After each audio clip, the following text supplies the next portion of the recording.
Alors nous, quand on rentrait à la maison, c'est-à-dire qu'à 16h30, quand on rentrait, il n'y avait plus de français. C'est-à-dire on parlait qu'en soninké. Papa avait imposé cette règle.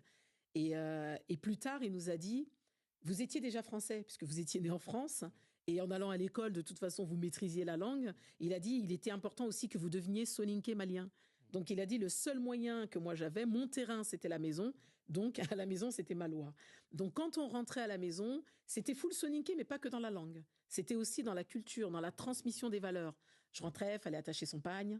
Fallait faire la prière. Ils disaient aux mamans, ils font leurs devoirs. Une fois qu'ils ont fait leurs devoirs, vous leur expliquez tout ce qu'ils doivent connaître et tout ce qu'ils doivent faire.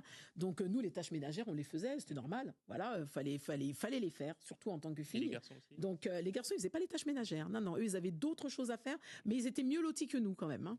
Donc ça aussi, tu vois, j'étais pas très d'accord par rapport à ça. Pendant qu'ils allaient faire leur match de foot, nous, on était quand même en train de faire la cuisine. Mais j'arrivais quand même, moi, à m'éclipser. J'étais la plus rebelle de la maison.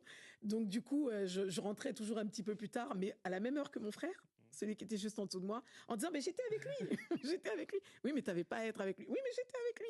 Donc voilà, mais c'était vraiment ça. C'était full soninké.